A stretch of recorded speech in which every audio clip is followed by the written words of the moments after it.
No,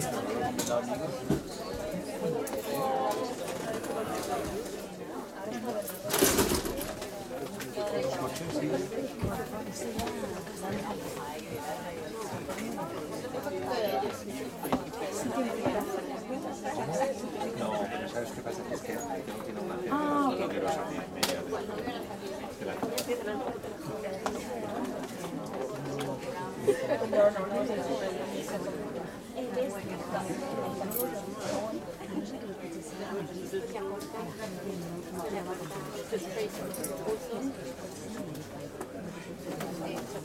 no hay forma de llegar a un acuerdo para ese humor.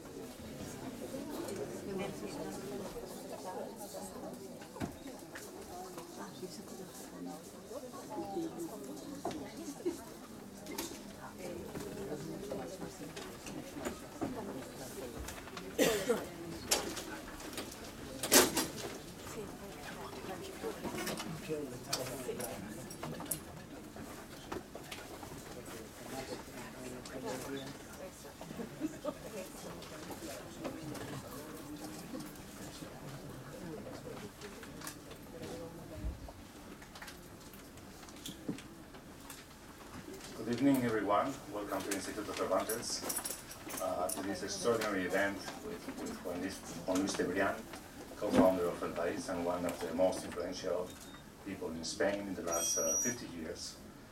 We are going to have this event in Spanish, and we have provided simultaneous translations. In case you need that, you can grab one of the translation devices at the entrance of the auditorium. Thank you very much.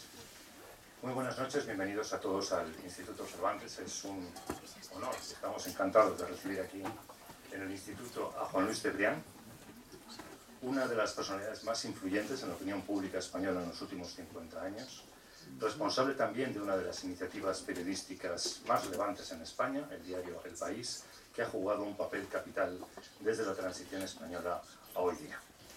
Quisiera dar una bienvenida muy calurosa al embajador de España ante Naciones Unidas, Jorge Moraes, que nos visita esta noche por primera vez en el Instituto Cervantes, bienvenido, al cónsul general de España, Rafael Condesaro, a los miembros del cuerpo diplomático de varios países latinoamericanos y desde luego a varios periodistas, a los diversos periodistas de los medios aquí convocados.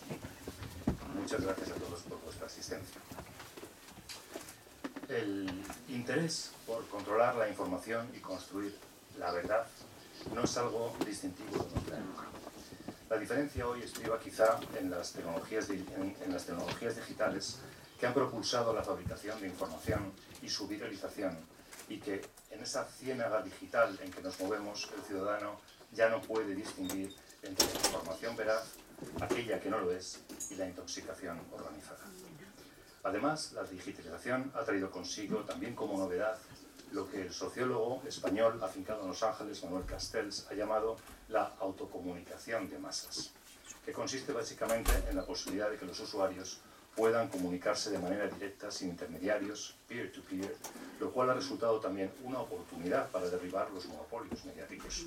Así pues, Internet efectivamente ha hecho posible que las noticias se difundan más rápidamente, pero como efecto colateral han proliferado también las denominadas fake news. Quizá deberíamos empezar todos nosotros por hacer un ejercicio de autocrítica.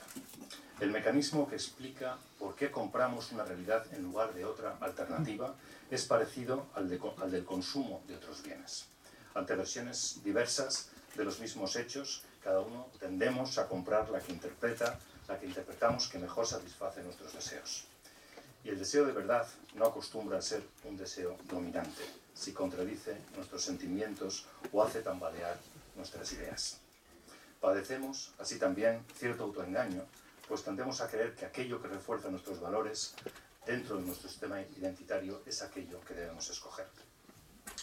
En las sociedades democráticas, una de las vías para negar la realidad objetiva y conseguir la manipulación masiva de los hechos y de las opiniones es la de que con el pretexto que precisamente todo el mundo tiene derecho a su propia opinión, se sustituyen los hechos por las opiniones. Se cruza con demasiada facilidad la línea cada vez más líquida que separa la verdad de la mentira. De manera que se puede afirmar que si bien los hechos crean opiniones, la libertad de opinión es una farsa, a menos que se garantice primero la información objetiva y no estén en discusión los hechos mismos. Parece que ya casi no hay sitio para la vieja ética ilustrada que consideraba valioso no engañar a los otros y, sobre todo, no engañarse a uno mismo. Lo único que parece valorarse es el éxito o el fracaso de los llamados relatos, de las narratives, en el mercado de la opinión pública. No solo hay noticias falsas. Las técnicas de simulación de la realidad llegan también a la imagen en un mundo que se ha acostumbrado a distinguir la realidad de la ficción, en la literatura, en el cine o en la televisión. La palabra vive una crisis similar al del periodo de entreguerras y queda como carcasa hueca cuando su significado es alterado según quien lo diga. Palabras o conceptos como democracia, Estado de Derecho, nacionalismo, han quedado huérfanas del pacto social que fijaban sus contenidos. Se podría decir que estamos en la era de la perversión de las palabras, en un double speak y en un double think, donde podemos encontrar a xenófobos o autoritarios ejerciendo la xenofobia o el autoritarismo en nombre de la democracia y la tolerancia. En tiempos de la posverdad, del uso flagrante de la mentira y de la construcción de hechos alternativos, parece que lo que se dice ha perdido importancia. Y ello lleva al final, como estamos viendo, a que grandes sectores de la población abandonen el interés por los acontecimientos públicos. Lo recordaba esta semana Chomsky en una entrevista. A la gente ya no le interesan los hechos. Sí, todos queremos una sociedad consciente, libre y responsable. Pero ¿cómo lograrlo en este entorno? Quizá el antídoto más eficaz, y de eso hablaremos esta noche, sea trabajar por una sociedad más culta. No hay nada más ventajoso que invertir en cultura y apostar desinteresadamente por la curiosidad respecto de las cosas humanas, más allá de su rentabilidad potencial. Y esta sociedad culta solo será posible si se alimenta la dimensión esencialmente crítica del conocimiento, el más eficaz ahuyentador de la parcialidad y la intolerancia. Y esto es, queridos amigos, lo que les proponemos hoy a todos ustedes, que duden incluso de sus propias convicciones, y les invito para ello a que nos acompañen en este viaje junto con Juan Luis Cebrián, que esta noche está acompañado del profesor Julio Ortega.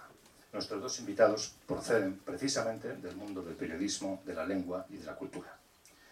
Presentar a Juan Luis Cebrián es una tarea sin sentido. Baste decir, a modo de trazos en el aire, que fue cofundador de la revista Cuadernos para el Diálogo, subdirector de Informaciones en 1969 y jefe de los servicios informativos de Televisión Española en 1974.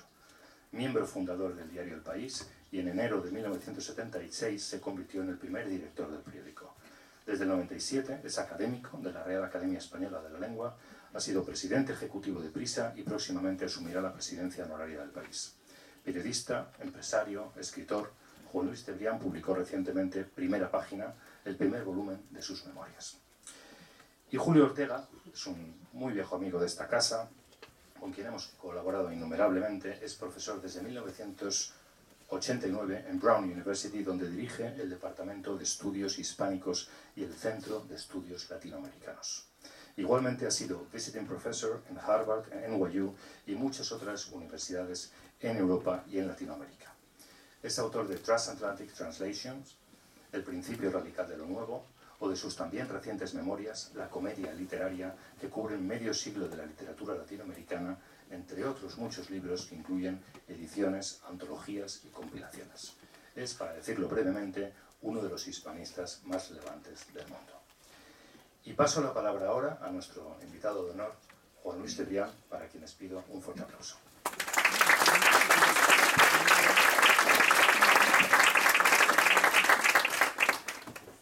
Muy bien, muchas gracias. Gracias a todos por venir. Comentaba hace un minuto que... No se oye muy bien.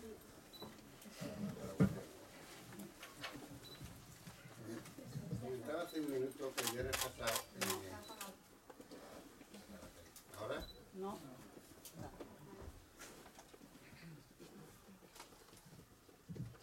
Ya. Digo que comentaba hace un minuto el viernes pasado, clausuré un seminario en Santander organizado por la Fundación Santillana y el Centro Botín, que se llamaba El linchamiento digital, y que respondía un poco a la preocupación que tiene tanta gente, efectivamente, de que los movimientos de opinión pública a través de las redes sociales, etcétera, pues están destruyendo en ocasiones famas, prestigios, difamando, acusando y calumniando sin ningún tipo de reacción social, ¿no? Bien, yo creo que para entender lo que está pasando, y hay que comprender en primer lugar que los medios de comunicación, tales como lo conocemos, están aquí desde hace 200 años, responden a la democracia representativa y a la revolución industrial. De hecho, cuando decíamos que la prensa era el cuarto poder, lo que era el cuarto estamento de la Revolución Francesa, y el presidente Jefferson solía decir que como su gobierno estaba basado en la opinión pública, entre tener un gobierno sin periódicos o tener periódicos sin gobierno, prefería esto último. Si Jefferson levantara la cabeza, vería que dentro de poco no vamos a tener ni periódicos ni gobiernos. España estuvo sin gobierno durante más de un año, Cataluña lleva sin gobierno desde hace más de medio año, Italia no tiene gobierno, en Alemania han tardado en formar gobierno más de 4 meses, y los periódicos tal y como los conocemos están desapareciendo, muchos han desaparecido y van a desaparecer. La prensa de papel no va a sobrevivir, sobrevivirá como un elemento de lujo. Yo siempre pongo, por ejemplo, a los caballos. En el siglo XIX todo el mundo tenía un caballo, los pobres y los ricos. Los ricos tenían varios caballos, y todos tenían sus caballos en sus casas y todo funcionaba a base de caballos. Y ahora el caballo pues es un elemento pequeño de lujo, de entretenimiento, etcétera y tal, pero no sirve para el transporte humano, más que en las sociedades muy subdesarrolladas, y ha dejado de formar, para la mayoría de los ciudadanos no tenemos caballos, cuando antes todo el mundo tenía un caballo. Exactamente igual va a pasar con los periódicos. Habrá periódicos en papel, se venderán en las boutiques, en las librerías de viejos, en un elemento de lujo. Hace algunos años el Times de Londres tenía una edición especial para la Casa Real, que se editaba en papel barba, se imprimían 1000 ejemplares para la Casa Real. Pues vamos a tener esa evolución, ¿no? Pero lo de menos es si es en papel o no. La cuestión está en saber en qué consiste la revolución digital, que es un cambio de civilización como no ha tenido la humanidad probablemente desde la invención de la imprenta y quizás desde la invención del alfabeto. Porque la cuestión es saber qué hacen una cosa que se llama medios de comunicación en una sociedad que está desintermediada, que no necesita medios. Los periodistas éramos gente, como dice el fundador de República de Roma, Eugenio Scalfari, gente que cuenta a la gente lo que le pasa a la gente. Pero ahora la gente cuenta lo que le pasa a él, a ellos o a ellas, sin ningún tipo de mediación.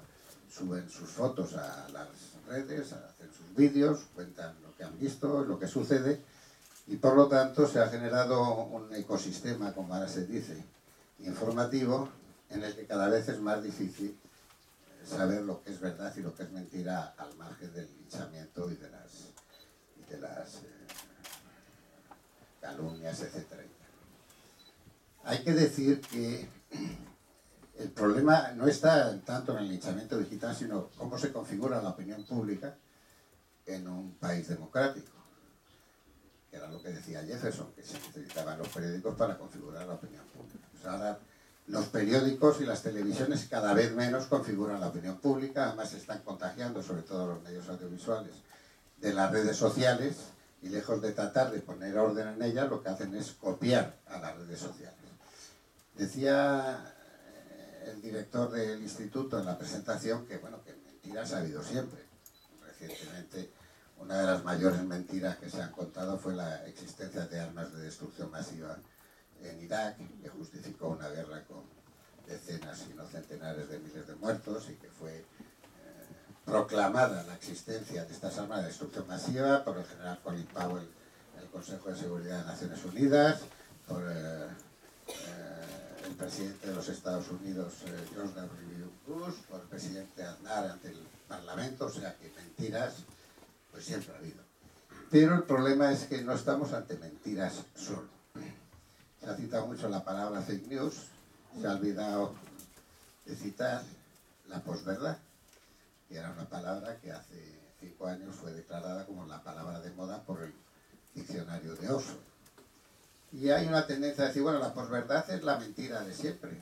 Y desgraciadamente no es la mentira de siempre. La posverdad es una verdad emocional. Es decir, es una verdad que no es verdad, pero que el que la dice piensa que es verdad o siente que es verdad, y los que la escuchan también piensan que es verdad. Y por lo tanto, no es una mentira. El catecismo dice que mentir es decir lo contrario de lo que uno piensa. La posverdad es algo que se piensa como verdad aunque sea mentira, y se escucha como verdad aunque sea mentira.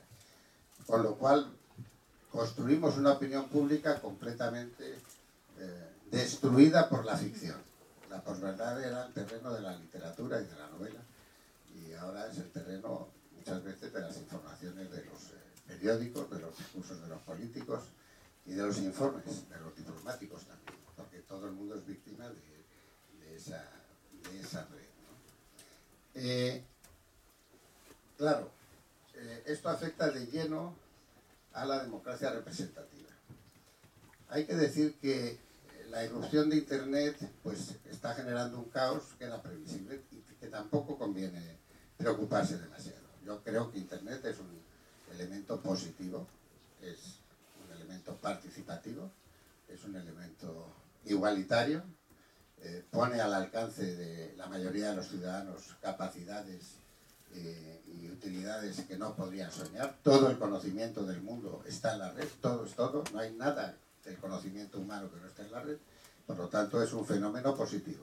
Es un fenómeno positivo que todavía no sabemos utilizar, como ha sucedido siempre con las nuevas tecnologías y los nuevos inventos. Cuando se inventó la imprenta, pues todo el mundo protestaba, mucha gente protestaba, porque decían que solo iba a servir para la pornografía.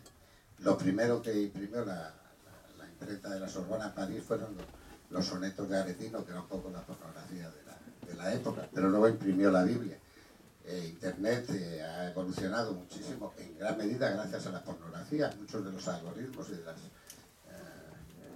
proyecciones nuevas de Internet se deben precisamente en los primeros tiempos, se debieron a los sitios pornográficos, pero al mismo tiempo ha generado la investigación colaborativa, las intervenciones quirúrgicas a distancia. Es realmente una aportación al crecimiento científico y al desarrollo cultural de la humanidad. Pero genera problemas que todavía no sabemos cómo controlar. Y uno de esos problemas afecta a la democracia representativa. Hablamos ya de la democracia participativa, la democracia asamblearia está de moda, todo el mundo se manifiesta en las calles para pedir cualquier cosa que sea reclamada en nombre de sus propios intereses, e incluso ya estamos viendo que las decisiones de los tribunales pues son contestadas masivamente por las poblaciones en muchos países, recientemente en España, y obviamente pues la separación de poderes, que también era una de las características de la democracia representativa, el respeto a la ley, el Estado de Derecho, está en crisis. Lo que está en crisis es el sistema emanado de la Ilustración, por lo tanto, el sistema de las democracias representativas, que no tienen más que 200 años en el mundo frente a países con 4.000 años de existencia, como China, que nunca ha vivido en régimen. O sea que sí, la democracia está en peligro si no sabemos integrar la opinión pública de manera más ordenada, porque lo que estamos es ante un conflicto entre la Ilustración y la identidad. Desde que apareció la Ilustración hubo un conflicto con la identidad, que fue el romanticismo.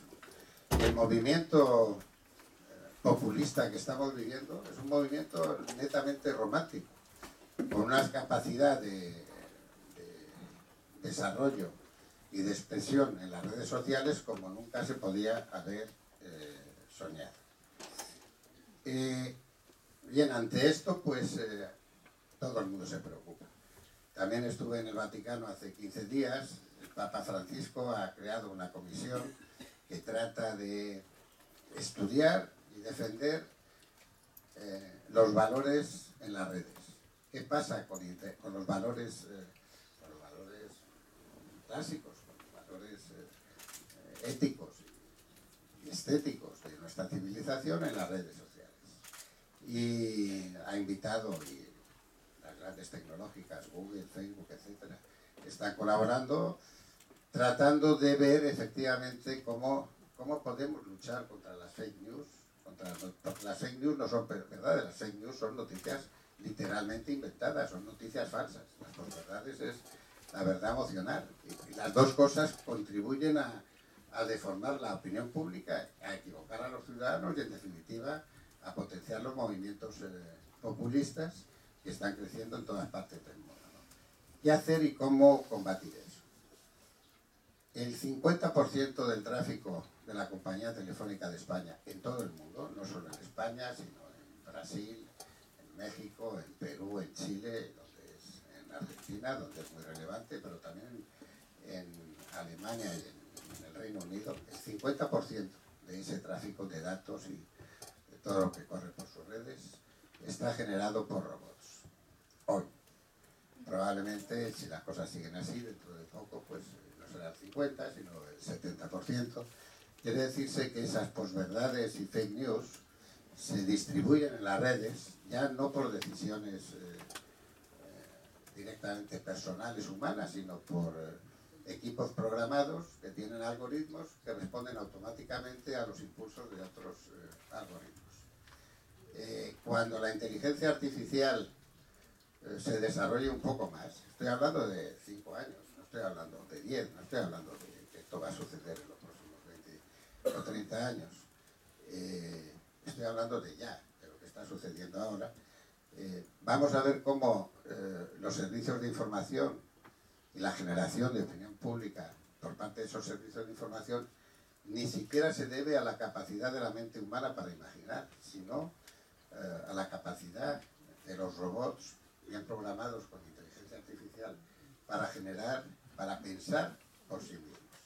Ya hoy hay perfiles generados por algoritmos en las redes que determinan si una persona con determinados comportamientos que los algoritmos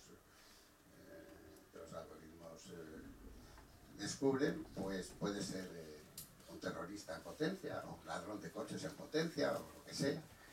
Si tiene un 70% de particularidades que le permiten suponer que podría ser un terrorista, en algunos países ya se está sugiriendo que ese 70% debe ser comunicado a las autoridades policiales. Y por lo tanto, ese ciudadano o ciudadana empieza a ser peligroso para las autoridades policiales en función de lo que unos algoritmos han descubierto cuando le están fotografiando y tomando las huellas en las máquinas de donde ponemos los pasaportes cuando entramos, cuando atravesamos una frontera. Pero tiene un 30% que es diferente al del terrorista de potencia. Y sin embargo, ese 30% no servirá de abogado defensor a la hora de clasificarlo en un fichero de potenciales delincuentes. Esto se está estudiando ya y se está haciendo. Hay una película muy famosa que se hizo hace 5 años donde ya existía la policía que detenía preventivamente a los delincuentes. O sea, que en vez de castigar el delito, pues lo que hacía era evitar enviando a la cárcel a los que iban a delinquir, no a los que habían delinquido. Nada de esto es ciencia ficción, tampoco nada de esto es aterrador. El cambio tecnológico pues ha generado siempre pánicos milenarios. El New York Times publicó un editorial contra el teléfono, cuando se inventó el teléfono. Y decía que esto del teléfono era un invento maléfico y diabólico porque iba a romper la intimidad de los hogares, las cenas familiares iban a ser interrumpidas también y que iba a destrozar en definitiva los valores tradicionales de la familia cristiana y de la familia americana. Está escrito, está en los anales del New York Times. Y sin embargo, pues el teléfono trajo más bienes que problemas a la humanidad, ¿no? Pero va a pasar tiempo hasta que lo descubramos, hasta que descubramos qué soluciones tiene esto. Fundamentalmente porque estamos ante un cambio de paradigma, estamos ante un cambio de civilización. Y, como digo, estamos ante un renacer de la identidad. La identidad es, en este momento, la justificación de todas las cosas, de los nacionalismos, de la xenofobia, de los límites a la migración, del terrorismo fundamentalista religioso, de cualquiera de los fenómenos que efectivamente estamos viviendo.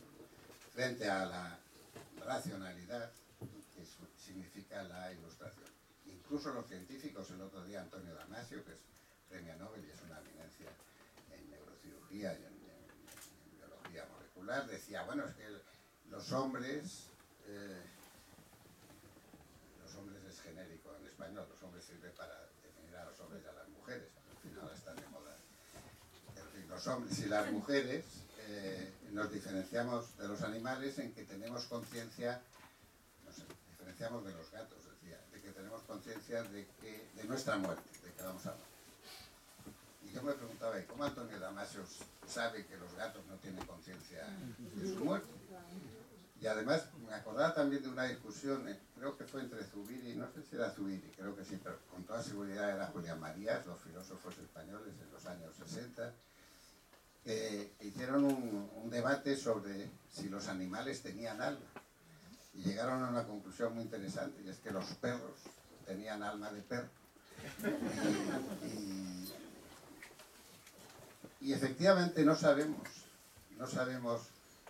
hasta qué punto las emociones justifican los actos equivocados o no de los humanos, pero lo que sí sabemos es que la ilustración lo que trataba era de controlar las emociones, de separar los poderes públicos, de garantizar la libertad de expresión, garantizar la libertad de religión, no someterse a la existencia de verdad oficial alguna, y en lo que son los medios de comunicación, y con esto ya le dejo a Julio Ortega para hablar, saber que hay unos estándares profesionales a la hora de informar. En las redes sociales no se utilizan, hay un sistema de comprobación de fuentes, no de comprobar los hechos objetivos, toda información es subjetiva, pero de comprobar que lo que se ha dicho es cierto, de que hay rigor en los datos, de que no se inventan. Si hay un conflicto que se exponen las dos partes o las tres partes del conflicto, si hay una huelga, se habla con la empresa, se habla con los trabajadores, se habla con los consumidores y con los clientes. Es decir, se trata de dar un poco la versión de todas las partes afectadas o protagonistas del conflicto. Eso es la ilustración, tratar de someter a reglas de convivencia, de comportamiento, el mundo de las emociones, tratar de evitar los linchamientos digitales y a veces no tan digitales, por otra parte, y someter a unas reglas de comportamiento el espacio público compartido, la convivencia en ese espacio público compartido, que en definitiva es lo que es la política. Todo esto está en veremos hoy. Yo creo que no hay que ser apocalíptico, aunque últimamente todo el mundo se pone muy apocalíptico con estas cosas, pero hay que saber que las recetas antiguas no sirven. En una palabra, que el sistema está patas arriba y el sistema ya no vale para racionalizar el funcionamiento. Los parlamentos no pueden legislar de manera efectiva para que se cumplan los límites y las regulaciones que necesita el mundo digital. La ley no es la norma en el mundo digital. La norma en el mundo digital es el algoritmo. Yo siempre comento que durante 8 años la Comisión Europea discutió la norma D2MAC para la televisión de alta definición en Europa. 8 años, multitud de ingenieros, informáticos, expertos, etcétera y tal, discutiendo la norma D2MAC. Y al final la aprobaron. Nunca se ha utilizado la norma D2MAC en televisión de alta definición, porque cuando aprobaron la norma, la televisión de alta definición ya seguía otros caminos y otras rutas. Entonces son los algoritmos lo que efectivamente generan la norma dentro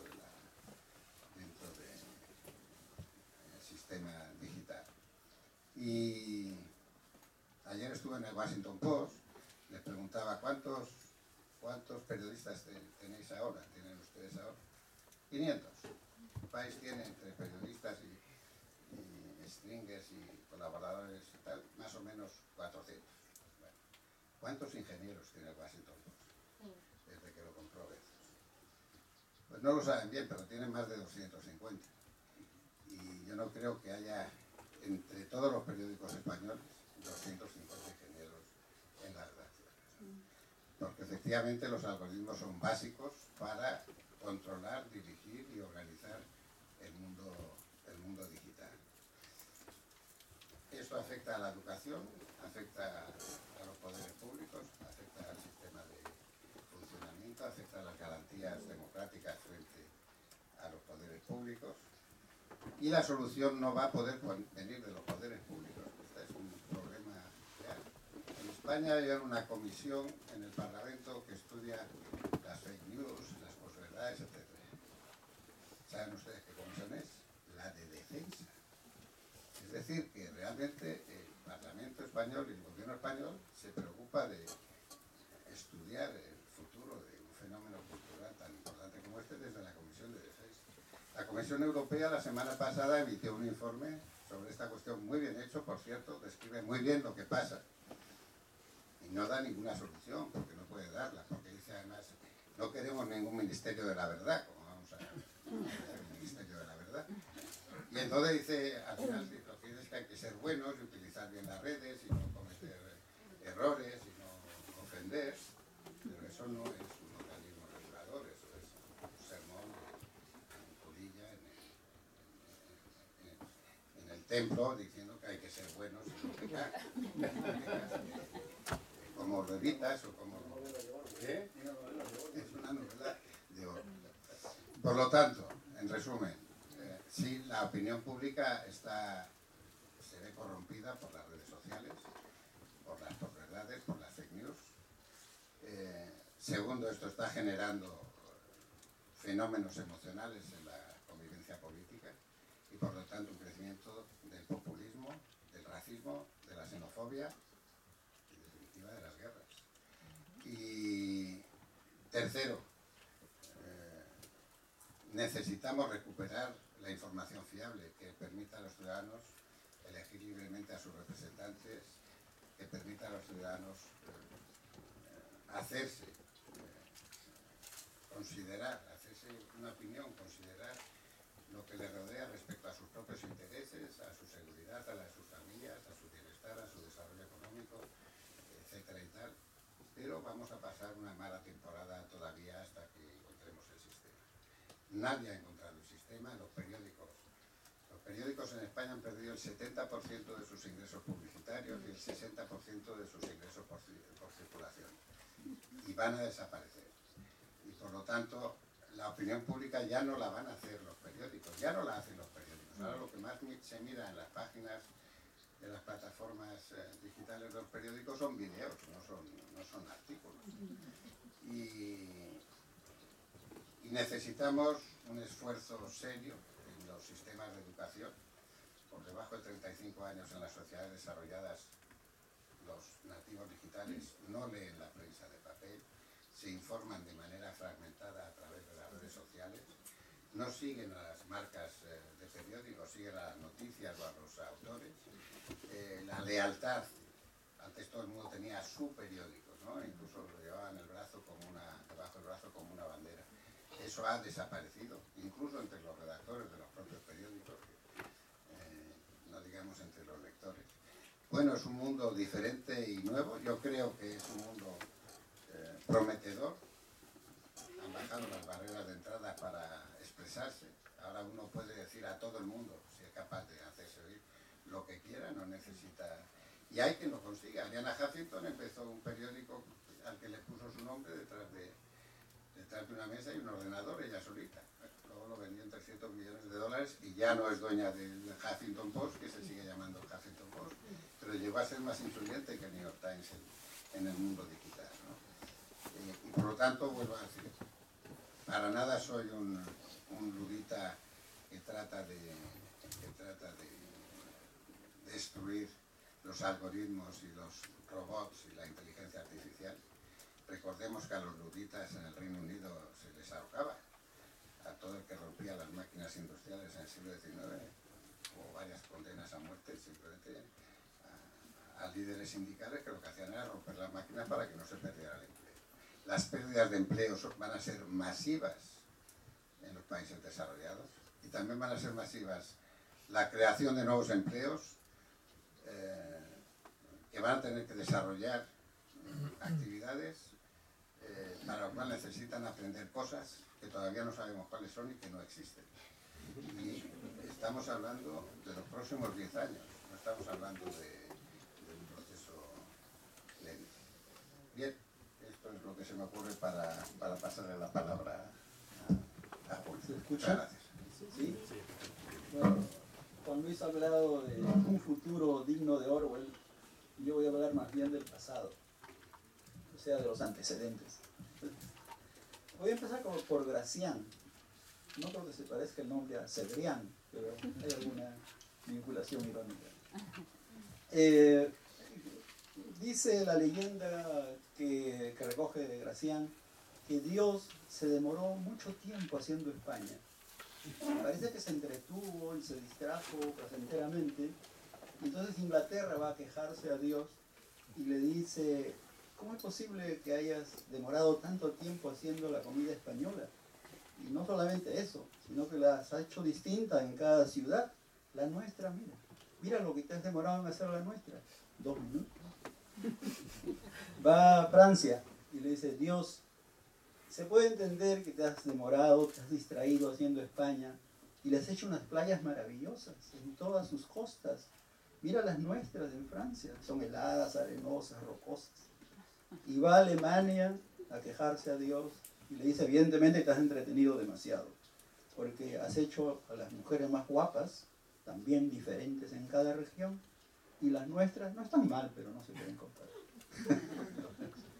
Entonces Dios dice: tienen razón, me he demorado mucho haciendo España, los voy a compensar, voy a darle a España un mal gobierno. Y América Latina de paso, claro. La idea de esta fábula tiene que ver con los orígenes del tirano. El mal gobierno es aquello que produce el tirano, la tiranía y el tirano. Y por eso es que nosotros tenemos una genealogía extraordinaria, narrativa, sobre la tiranía. Tirano Banderas, Pedro Páramo, la muerte de Artemio Cruz, el otoño del patriarca, Franco Moribunde, la muerte de Franco, la novela de Juan Luis. Y todas esas novelas tienen la intención de representar lo que podría ser el infierno social, el infierno, la nación como un infierno, esta herencia que nos dejó Dios del mal gobierno. ¿Y por qué? ¿Qué cosa es el infierno? El infierno no es infierno porque hace mucho calor, es infierno porque no se puede leer.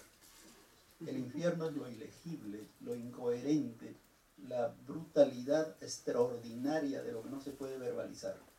Entonces, por eso es que los novelistas se ven tentados a construir un infierno, para que la lectura sea el exorcismo de ese infierno. Después de leer esas novelas ya no nos sentimos en el infierno, porque hemos comprendido cómo son los infiernos nacionales. El infierno es, una metáfora del infierno es en la ciudad que es un tablero de ajedrez normalmente. Algunas ciudades tienen 5 esquinas. Esa es una metáfora del infierno. Como aquí las 5 esquinas, que fue una película de Scorsese, ¿se acuerdan? Es infernal. Y la novela de Mario Vargas Llosa, Las 5 esquinas, que lamentablemente no es su mejor, pero sí es una metáfora del infierno, porque las comunicaciones, que son el instrumento moderno de controlar el mal gobierno, se han corrompido totalmente. Y la prensa amarilla, en la novela de Mario, reemplaza el sistema de comunicación moderno. ¿Qué es lo moderno? La crítica. Y en segundo lugar, la esfera pública, la construcción del espacio del diálogo en el cual las relaciones de la comunicación son horizontales y están llenas de comunicación creativa. fundamental en el diálogo, en el espacio de la esfera pública, es la independencia de la información. Porque cuando la información está mediada por intereses, el infierno se multiplica. O sea que los periódicos trabajan contra el infierno. Casi tanto como la Biblia, digamos. Sí. Entonces el diálogo... ¿Ah? La Biblia es un griego. Claro, Biblia quiere decir libros, ¿no? Es una colección, una biblioteca de Biblia, ¿sí? Entonces la ciudad es el espacio de la comunicación, de la racionalidad, de lo moderno, y actualiza la noción de la polis. Lamentablemente la ciudad va a sufrir hasta hoy un proceso de desurbanización, sobre todo en los países del tercer mundo y en América Latina. No sé si en España también, con las migraciones pobres tal vez, que hace que se pierda la noción de la polis. Y se puede decir hoy que lo único que nos queda de la polis es la policía. Porque la policía viene de polis, ¿no? O sea que son los guardianes del infierno, digamos. Pero la cultura de la sospecha, de la media verdad, de la verdad a medias, forma parte de nuestra tradición cultural. Y somos un lenguaje muy permeable a las malas noticias o a las noticias falsas. El yo nuestro, el yo gramatical, la palabra yo, se construye como una afirmación, porque lo digo yo. El yo es como un puño sobre la mesa, ¿no?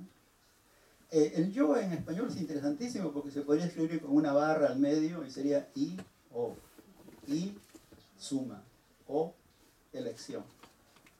Asociativo y desiderativo. Es un yo ligeramente problemático, digamos. Y por eso que en español se dice, porque lo siento en la piel. Es verdad, porque lo siento en la piel. O porque me sale de alguna parte. O como dicen en Andalucía, ¿cómo voy a creer en la religión protestante si no creo en la católica, que es la verdadera? Entonces, murió la noción de verdad. Entonces la manipulación de los hechos, la distorsión de la información, se asienta sobre los prejuicios culturales de los públicos y los refuerza. Entonces el sentido crítico se debilita, lo moderno decae, y por eso es que hoy día, en el lenguaje universal, la palabra que más se repite es el muro. No solamente el muro de Trump, el muro está por todas partes. Extraordinariamente en inglés hay wall, fences, barriers. En español hay muro, pared, valla, barrera, cercado, empalizada, alambrada, y seguro me olvido de algunas. El español es extraordinariamente rico en muros. Es experto en levantar muros y crear muros, ¿verdad? Derrida dijo hace poco que la ciudad ha muerto, la ciudad tal como la conocemos, la ciudad como proyecto moderno del diálogo de la esfera pública, y que la única posibilidad futura de rehacer la ciudad sería que se convierta en ciudad refugio. Qué extraordinaria idea, ciudad refugio, o sea, para los migrantes pobres, los que andan buscando lugar en el mundo. Termino diciendo que todo esto demuestra que lo que domina es el precariado, la noción de lo precario. Esa noción la teorizó primero Freud, cuando un año antes de la Primera Guerra Mundial, dice que vienen a verlo los poetas jóvenes y le dicen: la vida no vale la pena, es demasiado breve, ahora vamos a morir todos en esta guerra inminente. Y Freud le dice: pero precisamente porque la vida es tan breve, vale muchísimo más la pena, porque hay que hacer mucho con poco. Es formidable idea. Entonces la noción de lo precario, que es la decadencia de todo sistema de control y de verdad, es también un incentivo intelectual y vital para tratar de reorganizar el lenguaje y hacerlo más cierto que lo es de común. Y en ese sentido, el diario El País se puede decir que no en vano se llama El País, porque es un periódico en el cual lo leemos y nos sentimos representados. Y por eso termino que no nos podemos quedar sin país, Juan Luis. Gracias.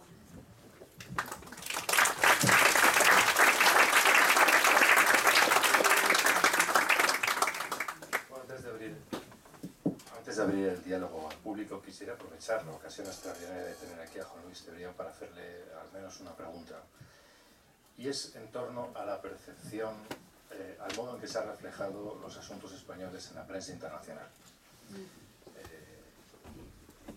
el caso de Alemania, en relación con el tema catalán, todos los periódicos, con muy pocas diferencias, han defendido una tesis del constitucionalismo español. Sin embargo, en el caso de Inglaterra, con The Guardian, y muy señaladamente en Estados Unidos con el New York Times, pues hemos visto cómo primero con el tema de la crisis económica en España hace años y después con este otro asunto se ha presentado una imagen de España que ha resultado muy sorprendente a muchos españoles y a muchos españoles que viven aquí en Estados Unidos. Y yo quería preguntarte qué explicación le darías tú a este diferente tratamiento de los asuntos españoles en la prensa internacional. Bueno, hay varios motivos. Bueno, la prensa europea tampoco ha sido mucho mejor. Su Deutsche Zeitung en Alemania o Le Monde en Francia adoptaron actitudes similares al New York Times y The Guardian. Yo creo que hay tres motivos, por lo menos. Uno, la extraordinaria eficacia de los independentistas catalanes en la generación de movimientos de opinión pública.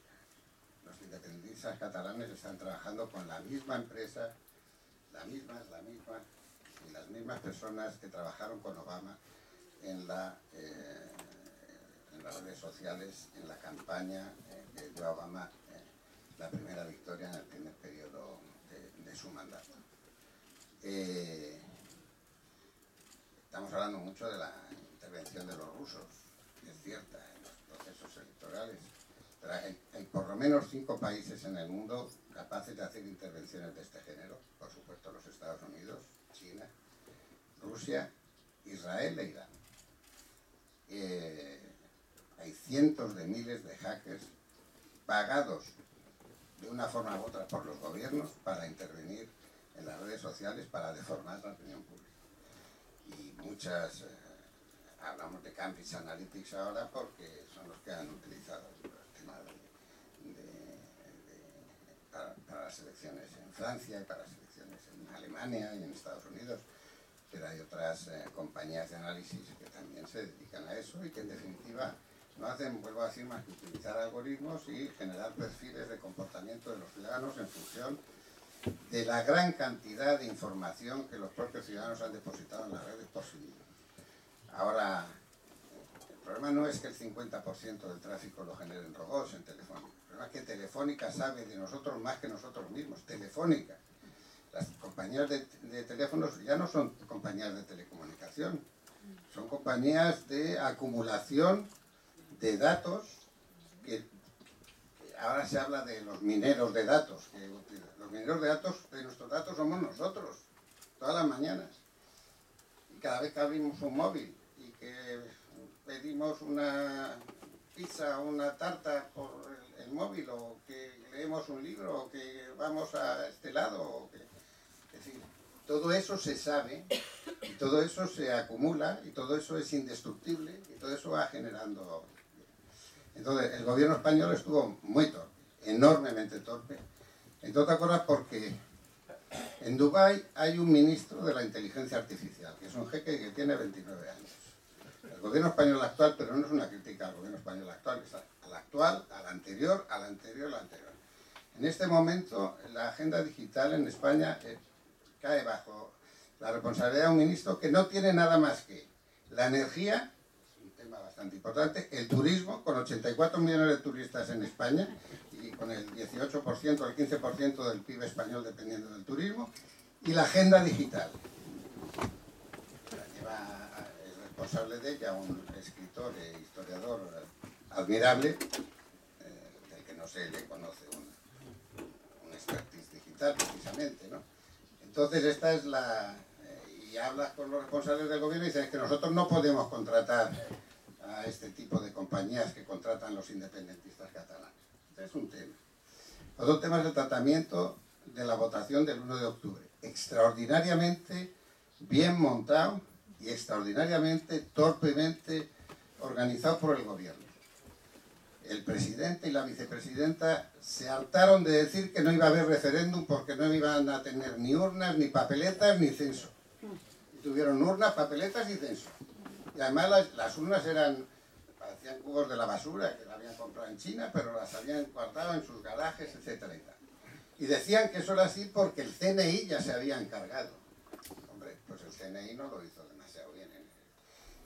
Y luego, por último, el tema de las cargas policiales, y que nuevamente el gobierno fue incapaz de poner en marcha un aparato de opinión pública y de información que contradijera lo que decían los independentistas. Dijeron que había 800 heridos, pero ninguno fue visitado por el presidente Puigdemont en el hospital.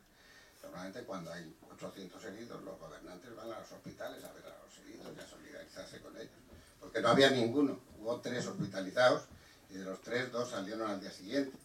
Y además eran más bien por 5, pero no. No, ¿qué hizo el gobierno? Decir, no son 800, son 1000 y pico, porque también ha habido 200 policías que les han pegado con una silla o con no sé qué. Es decir, fue un desastre. Un desastre que no compensó la gestión diplomática con los gobiernos, etcétera, que naturalmente apoyaron al gobierno español, ¿no? Pero esto tiene que ver también con la verdad emocional. Es que la verdad racional no vende.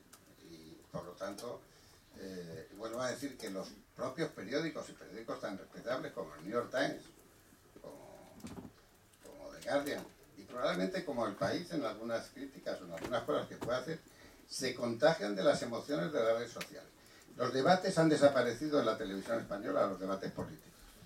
Hay un debate los sábados por la noche, donde van los políticos y los periodistas. Los periodistas parecen todavía más ideólogos y más... van a chillarse entre ellos, y cuando no a insultarse. A mí me contó Manuela Carmena, la alcaldesa de Madrid, que durante la campaña para las elecciones municipales últimas la llevaron a una televisión con todas las candidatas a alcaldesas que había. Pues Esperanza Aguirre, bueno, todas, Ada Colau, las que fueran. Y que en una interrupción publicitaria, la regidora se acercó a ellas y les dijo: a ver si os peleáis más entre vosotras porque está cayendo la audiencia. Y yo le dije, bueno, ¿y qué hiciste? Y dice, pues estuve a punto de irme. Manuela Carmela, que es una jueza respetable, una alcaldesa seria, independientemente de que haga cosas bien y cosas mal, y desde luego una figura admirable y honesta, etcétera y tal. Y dije, pues estuve a punto de irme. ¿Y te fuiste? No me fui porque, claro, pensé, si me voy pierdo la imagen y entonces esto me afecta electoralmente. Digamos que el contagio de las posverdades y de las noticias falsas, y ya no quiero decir que se haya recuperado la leyenda negra contra España, pero si ha habido leyenda negra, la culpa es de los españoles. Porque, es decir, todos los días, el otro día han tenido que dar unos chavales una explicación de por qué le regaló uno a su novia, que van a cantar en Eurovisión, un libro que se llama España de mierda. Bueno, casi los meten en la cárcel, pero es que además la gran cantidad de periódicos que han dicho, pero ¿cómo es posible que haya un libro que se llama España de mierda? ¿Cuántas veces habré dicho yo y muchos de los que están aquí, España es un país de mierda, porque no funcionan los semáforos o por lo que sea?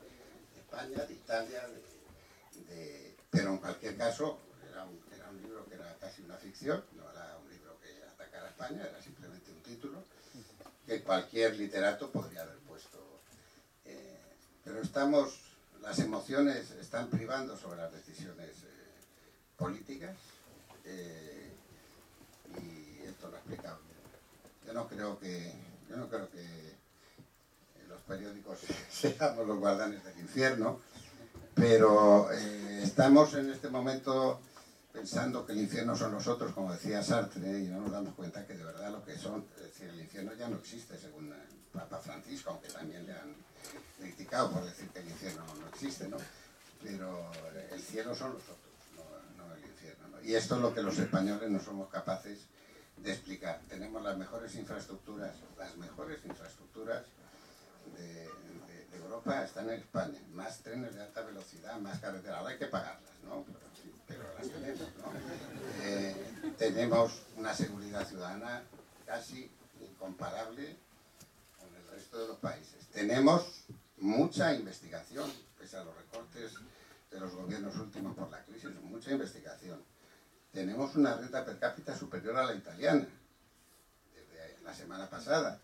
A lo mejor no es verdad, a lo mejor es que Italia tiene todavía más economía sumergida y más fraude fiscal que el que tiene España, pero bueno, de hecho oficialmente tenemos más renta per cápita que Italia. Y es un país admirable y desde luego es fantástico para vivir en él, sobre todo si no eres español, si eres extranjero. Nadie te va a dar la lata, nadie te va a linchar en las redes sociales. Y el clima es fantástico, la comida es estupenda, porque lo ha explicado bien. Gracias, no Julio, es decir, que había que compensar todo lo bueno que es aquello, pues con malos gobiernos, con malas instituciones, porque no es una cuestión de gobierno, es un deterioro institucional muy profundo el que hay en España en este momento, como lo hay en Europa por otro lado, y que esperemos que no desemboque en males peores. Pero vamos a abrir un turno de preguntas. Les rogaría que fueran breves, precisos, se abstuvieran de largos comentarios o desahogos, y abrimos el turno.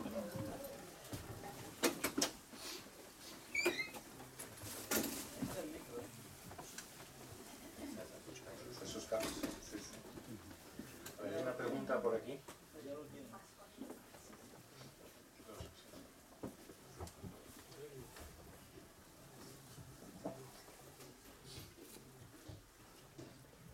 Sí, ahora, para Juan Luis Cebrián, en su opinión, ¿cree que hay una merma de libertad de expresión en España a la vista de determinadas sentencias judiciales? Desde luego, en lo que se refiere a las sentencias de los raperos, no me cabe la menor duda. Vamos a ver, la libertad es un bien muy frágil. Y la de expresión y cualquier otro tipo de libertad. Y la libertad está siempre amenazada. Y para eso se inventó precisamente la separación de poderes, en fin, los sistemas institucionales, etcétera y tal, ¿no? La llamada ley Mordaza yo creo que es una merma de libertad de expresión. Digamos, en la doctrina clásica del periodismo internacional, los primeros enemigos de la libertad de expresión son los gobiernos, cualquier gobierno. MacGregor O'Darris, que fue presidente de la Comisión de Quejas Británica, eso lo tenía muy claro y le hicieron Lord, precisamente por lo bien que funcionó la Comisión de Quejas Británica para defender la libertad de prensa. Lo tenía muy claro. Los primeros enemigos son los gobiernos, los segundos la oposición, los poderes económicos, los anunciantes, los dueños de los periódicos, las manías de los periodistas, los sindicatos. Todo eso conspira, es decir, todo el mundo quiere que los periódicos digan lo que uno siente o lo que uno quiere, ¿no? Entonces, en este mundo además tan complejo, pues las presiones son mayores. Sí, yo creo que hay, no es que haya una merma, es decir, yo creo que la libertad de expresión está siempre amenazada. Dentro del caos que eso se genera, la mejor manera de defenderlo es un periodismo profesional, que respete las normas profesionales.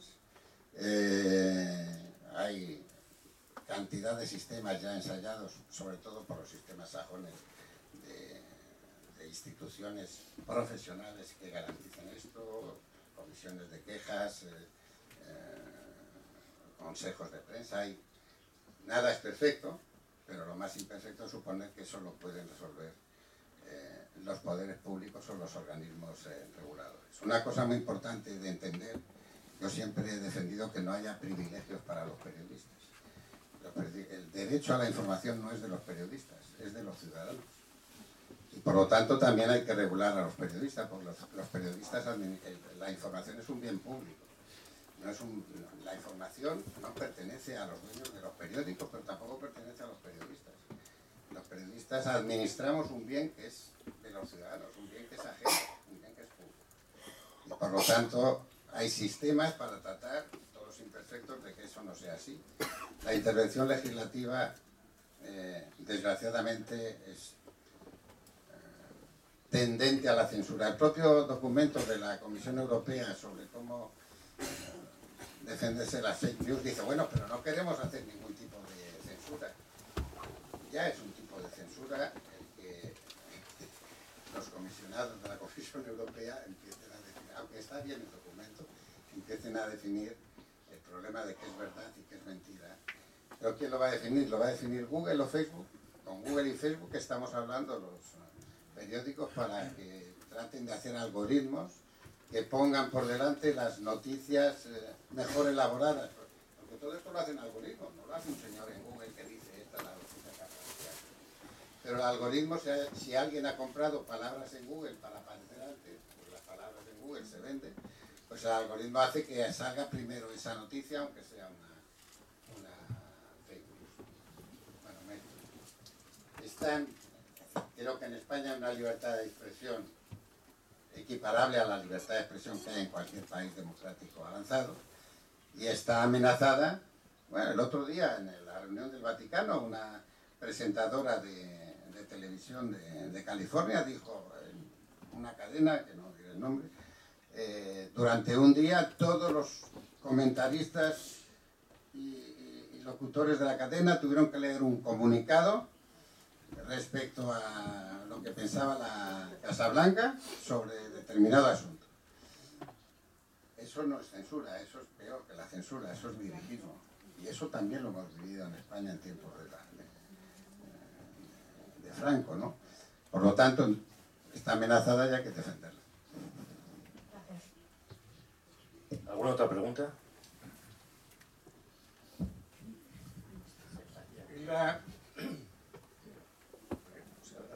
Una pregunta para usted. ¿La transición está realmente amenazada, satanizada? ¿Cuál es el debe y haber de la transición en España? Vamos quizá a recopilar 2 o 3 preguntas y ahora contestamos a todas. Allí hay otra mano levantada.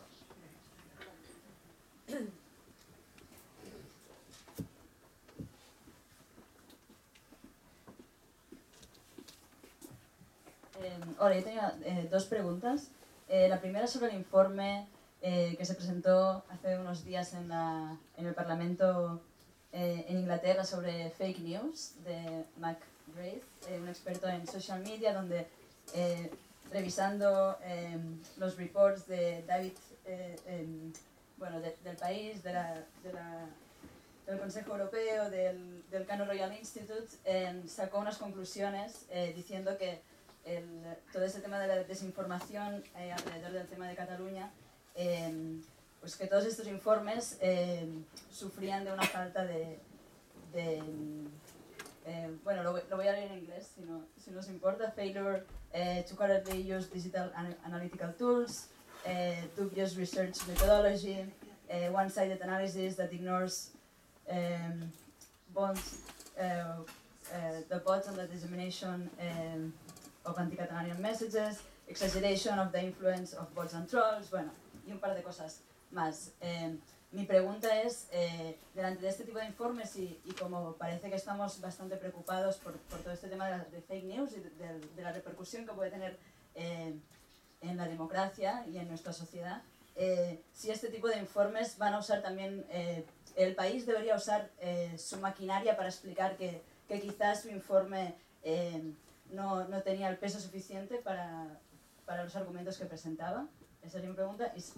Y segunda pregunta muy breve, pero usted hablaba del tema este de los heridos y de los heridos durante el 1 de octubre y mencionaba como que el gobierno no había sabido cómo responder a lo que era como la versión independentista, el ataque independentista. Quería mencionar que hay un informe de una organización bastante reconocida como Human Rights Watch, que sacó este informe diciendo que el gobierno había excedido en violencia contra los manifestantes. Entonces, quería saber qué opinaste, si más que si hay que contabilizar los heridos como que por suerte no fueron heridas muy graves, pero qué significa eso en la democracia y que organizaciones internacionales como Human Rights Watch hayan dicho esto. Gracias. Muchas gracias. ¿Alguna otra pregunta? Sí. Tercera y última pregunta. Muchas gracias, muy interesante la charla. Quería preguntar sobre su opinión sobre la responsabilidad social de los periódicos. Y en concreto yo pensaba en El País, que para mí era un periódico de referencia, como un periódico progresista y como un periodista de referencia en España. Y últimamente hay gente que nos sentimos un poco huérfanos, con un poco de cambio de línea editorial, empezando, como se ha dicho, con lo que pasó el 1 de octubre, que en lugar de intentar acercar posturas, se vio como que se intentaba dividir más a la sociedad, que es lo último que necesita España en estos momentos. Y la segunda pregunta está relacionada con esto. Por ejemplo, ayer leí un artículo en el periódico El País también de un hombre que se titulaba "Porque los hombres violamos", y que tenía como un aire un poco bastante machista. Y por eso me interesaría saber su opinión sobre esta responsabilidad social de los periódicos para no crear más tensión, sino para intentar aceptar posturas en la sociedad y crear una sociedad más igualitaria y más... Pues muchas gracias. Gracias. Bien, bueno, podríamos estar aquí. La transición. Yo creo que el problema con la transición es que la transición no fue un invento de laboratorio que dijimos, vamos aquí ahora a montar la democracia. La transición fue el final de una guerra civil que costó cientos de miles de muertos y de exiliados. Y fue la reconciliación entre los hijos de los vencedores y los hijos de los vencidos. Si esto no se entiende así, y no se entiende así por las nuevas generaciones, porque no se les ha enseñado, no se entiende nada. Porque lo que pasó es que efectivamente los que vivimos la transición solemos decir, Franco murió en la cama. ¿Y qué? Que Franco muriera en la cama. Es que Franco murió en la cama porque no hubo fuerza capaz de echar a Franco. Y por lo tanto, y la mitad de los españoles, la mitad, lloraron de verdad la muerte de Franco. Entonces la transición fue una reconciliación entre vencedores y vencidos. El rey había sido nombrado por Franco, había recibido todos los poderes de Franco. Las cortes franquistas hicieron el famoso harakiri, renunciando a los procuradores a su cargo, y el primer pleno de las primeras cortes democráticas lo presidió la Pasionaria, porque era la mesa de edad, con Rafael Alberti. La Pasionaria era el monstruo para el franquismo, porque bueno, aparte que tenía un hijo que era héroe del Ejército Rojo, y, bueno, pero ya era el monstruo antes de la Guerra Civil, durante la República. Por lo tanto, había elementos simbólicos muy fuertes para demostrar lo que era la transición, que se hizo también con los franquistas. Y si esto no se entiende así, pues entonces no se entiende nada de lo que pasó. Porque no solo, es decir, al rey lo nombró Franco, a Adolfo Suárez, y ahora le han dado un aeropuerto, etcétera, pero que le masacraron. Adolfo Suárez había sido ministro secretario general del Partido Único del Movimiento, pero lo había sido meses antes de empezar el proceso democrático. Rodolfo Martín Villa había sido gobernador civil de Barcelona y no fue un gobernador civil precisamente débil en la represión de la disidencia, etcétera y tal, ¿no? Y Carrillo era el asesino de Paracuellos para los franquistas y el que había organizado las matanzas represivas contra los franquistas en la guerra civil, etcétera y tal. ¿Para qué vamos a contar? Fue una reconciliación y no había mucho miedo al ejército, según se demostró, miedo fundado por las numerosas intentanas de golpes de Estado que sufrimos. No hubo reclamación de responsabilidades por parte de nadie, o pequeños juicios a la hija de Franco porque se llevaban unos relojes o no sé qué, Y esa es la transición. La paz después de una guerra civil terrible, y además fue una guerra civil que fue el prólogo de la guerra europea, porque fue donde se midieron las fuerzas revolucionarias que estaban. Si no se acepta esto, entonces no se entiende nada. Y yo creo que en este momento las nuevas generaciones, no por su culpa, sino porque no se les ha enseñado, pues no entienden lo que fue de verdad la transición, ¿no? Cataluña y las fake news. Bueno, claro, primero se han hecho muchas cosas mal, ¿no? Es decir, todavía hoy los independentistas dicen que la ONU ha aceptado, la Comisión de Derechos Humanos de la ONU, que recomiendo que se vea qué países integran la Comisión de Derechos Humanos de la ONU, porque si se sometiera a algunos de los juicios de esos países, ¿qué pasa? Pero en fin, no voy a entrar en eso, que ha condenado a España. Todavía dicen eso. Y lo único que ha hecho ha sido acusar recibo de una demanda sobre la que se explicará dentro de unos meses, ¿no? Y emitirá su sanción, y puede ser una sanción contra España. No sería la primera, por cierto, y no sería la primera contra países democráticos, ¿no? También se decía que Europa iba a apoyar el independentismo. Europa no apoya el independentismo ni de lejos, ¿no? Es decir, o sea, yo creo que la cantidad de mentiras que han dicho los independentistas, de mentiras de libro, de mentiras de bulto, es una cosa así de... Pero han surtido efecto. Yo tengo un familiar israelí, miembro del ejército israelí, además, que está convencido de que los españoles invadieron la Cataluña independiente hace 300 años, y la cantidad de mentiras históricas que se han producido por parte, y se siguen produciendo hoy por parte de TV3, pagada con los impuestos de los españoles y de los catalanes, independentistas y no independentistas, es impresionante. Y eso ha hecho mella en la opinión pública internacional, y por eso algunos periódicos han hecho eso. El informe de la Comisión Británica no lo he leído, es decir, los informes que publicó El País sobre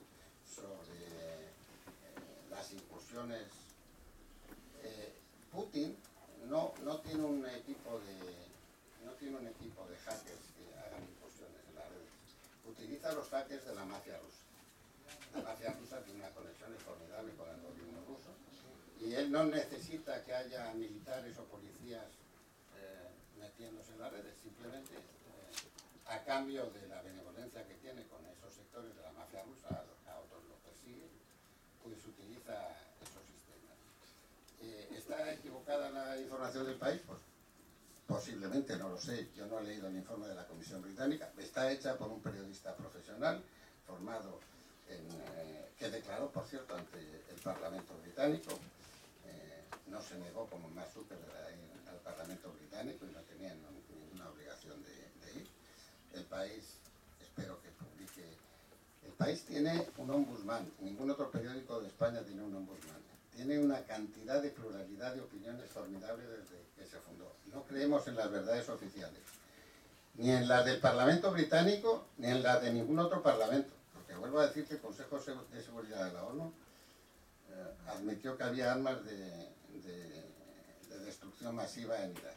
Creemos en la integridad de nuestros periodistas, a los que les exigimos efectivamente que utilicen los estándares de comprobación de fuentes, rigor de datos, etcétera, y que naturalmente se pueden equivocar. Y si se equivocan y se comprueba que se equivocan, les obligamos a que corrijan los errores, como cualquier otro periódico profesional, ¿no? Entonces, me parece muy mal la violencia del 1 de octubre, me parece fatal, entre otras cosas porque, vuelvo a decir, yo soy un niño del franquismo, y yo veo un guardia y todavía me echo a temblar, porque no sé exactamente, en fin, ver lo que era un guardia civil en los años 50 y en los años 60, con el capote y el tricornio, pues era una cosa bastante impresionante, incluso desde el punto de vista estético. O sea que obviamente yo sí creo que hubo excesos en la represión, excesos por las dos partes, o sea, linchamiento público de guardias civiles y de hijos de guardias civiles en las escuelas. Yo tengo 4 nietos catalanes, tengo mucha familia en Cataluña, y además he de decir que no hablo catalán en la intimidad como el presidente Aznar, pero tengo una relación muy estrecha con Cataluña, con los intelectuales catalanes, desde hace mucho tiempo. Y el problema de Cataluña es que está partida por la mitad. Es que empiezo a pensar que son los últimos españoles, porque están en guerra civil fría en este momento, y las familias evitan hablar de estas cuestiones en los festejos familiares, etcétera y tal, y efectivamente hay una tensión, la partida por la mitad de Cataluña, y el único problema es que el Parlamento catalán ha legislado solo para la mitad de los catalanes, y ha decidido cambiar las reglas, y cargarse la Constitución y cargarse el propio Estatuto de Autonomía de Cataluña. Esto para mí no justifica muchos de los errores del gobierno, pero desde luego no hay democracia sin respeto al Estado de Derecho y sin respeto a la ley. Y esto es la primera de las lecciones que cualquier demócrata tiene que aprender, ¿no? Y entonces la responsabilidad social de los... Bueno, sí, los periódicos son de los lectores. Si los lectores piensan que el periódico les defrauda, normalmente primero lo dejan de comprar, y ese es el mayor castigo que puede tener un periódico. Esto no quiere decir que, primero, los periódicos, en el caso del Grupo Prisa y luego en el caso del País, lo dirigen los directores. Los hacen los periodistas y lo dirigen los directores. El director del País tiene unos poderes extensísimos desde que se fundó el País. Me preocupé yo de que los tuviera, porque yo era el director entonces, ¿no? Y los poderes del director del País son que tiene derecho de veto sobre todos los originales, incluidos los de publicidad. En ningún periódico de Estados Unidos el director tiene derecho de veto sobre los originales de publicidad. Ninguno es ninguno. Y yo veté en su día publicidad del régimen de Pinochet y del régimen del apartheid sudafricano, por ejemplo, ¿no? Que querían incluir. Y segundo, que él determina autónomamente quién escribe qué cosa. En definitiva, es decir, de qué artículos se publican y qué periodistas cubren las informaciones, cualquiera que sea, de manera autónoma. Nadie en la empresa, ni por arriba ni por abajo de él, le puede obligar, puede sugerir, le puede recomendar, le puede ayudar, pero le puede obligar a tomar una decisión al respecto si él la quiere. ¿Se ha derechizado el país? Bueno, pues en mi opinión no. En mi opinión no se ha derechizado. Lo que pasa es que no se ha ideologizado. Estamos viendo a un líder del Partido Socialista que es líder del Partido Socialista con una campaña que decía no es no. La semana pasada hemos visto la oferta de coalición con el señor Rajoy que ha hecho el señor Pedro Sánchez y cómo está tratando de organizar una pinza contra el Partido de Ciudadanos. Y yo decía, pues no es no, no es sí en las relaciones con Rajoy en este momento del Partido Socialista, ¿no? Entonces los periódicos no somos partidos políticos, los periódicos somos periódicos y lo que tratamos es de no ideologizar la información, de publicar la información aunque sea molesta para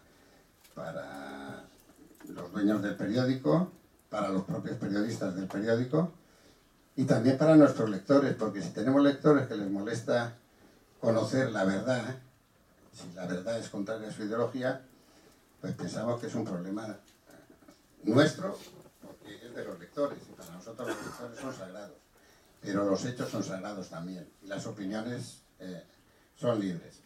Entonces, hay muchos artículos del País que yo a lo mejor no hubiera publicado. Quizás no hubiera publicado ese, no lo sé, porque no he tenido ocasión de pensarlo. No hubiera publicado otro en el que nada menos que me enteré de que se le perdonaba la vida al autor de Lolita por haber escrito Lolita, en nombre del Me Too. Entonces digo, vamos a tapar todas las estatuas ahora del Museo Vaticano y la cultura, la historia cultural de nuestros pueblos va a desaparecer en nombre de las luchas sociales del momento. Yo creo que eso es un error y además es una regresión cultural, ¿no? Dicho esto, pues bien, hay artículos que yo no publicaría, probablemente ese que ha citado usted, pero que el director o quien él haya designado, pues pensó que debía ser. Claro que tenemos una responsabilidad social. Primero, informar de los hechos. Hay una definición de noticia que es: noticia es aquello que el poder no quiere publicar. Cualquier poder. También el poder de las masas. Informar de los hechos y luego dar visiones plurales en las opiniones. No creemos que haya una opinión indeleble y no creemos que el mundo sea blanco y negro. Y yo creo que he respondido a todo. No sé si alguien no respondió. Bueno, pues muchísimas gracias a todos. Sí, naturalmente.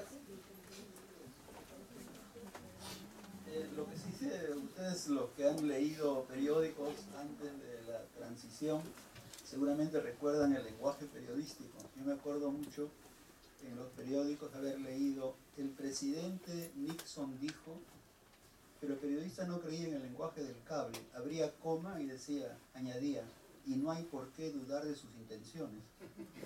Es extraordinario, ¿verdad? Eso por lo menos ya no existe, ¿no? Un tema que ya tendríamos que hacer otro foro es la educación. Escandalosamente, yo creo que en la época de Franco la educación estaba mejor que hoy, porque había competencia, había oposiciones, alguien podía perder. Hoy día los chicos que van a recibir su doctorado eligen su tribunal. Y entonces en la academia, en la Universidad Española, no hay mérito. Y si no hay mérito, no hay calidad. Ese es otro tema. Sí, para otra ocasión. Bueno, muchísimas gracias a todos ustedes. Esta verdad se ha ido bastante más allá de lo que teníamos previsto. Gracias a también por esta presentación. De verdad, muchas gracias.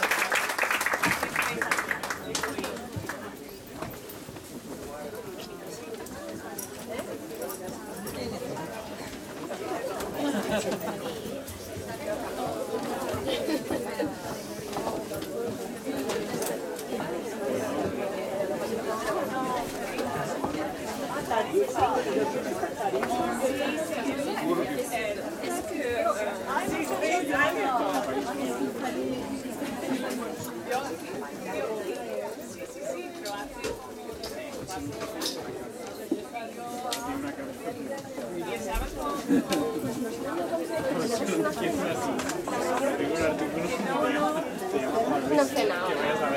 Que nos tenemos que cenar.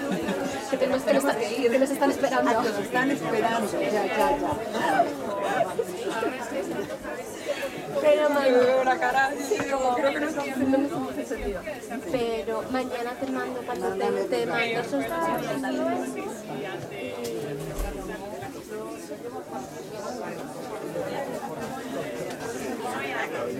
Y te viene mejor el viernes. Pues yo he oído que si Antonio Cañón te dije que me encontré en la embajada inglesa cuando fui por el visado. Ya saludé y tal, muy agradable. Está en todo caña, ¿no?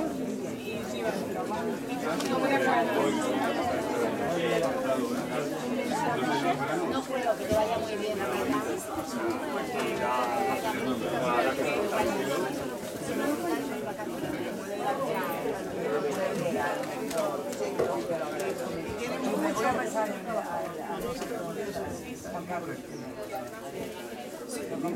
Sí, ese definitivamente.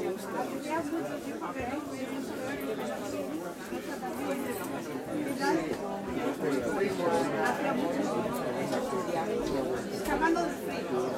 Bueno, ahora no hay frío. Ahora no, pero quiero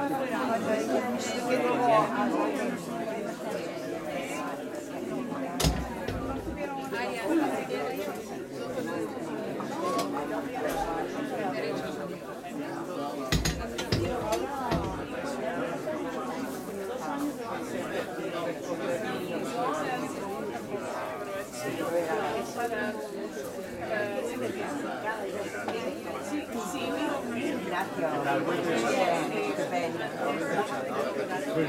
yo creo que es interesante la conexión.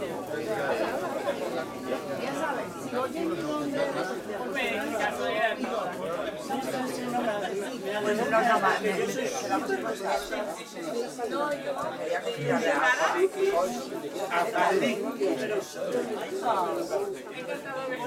Más una reconciliación. A ver cuándo te vamos a hablar. Pasamos un poquito por aquí. Daniel. Te estoy siguiendo ya en Instagram para saber quién eres.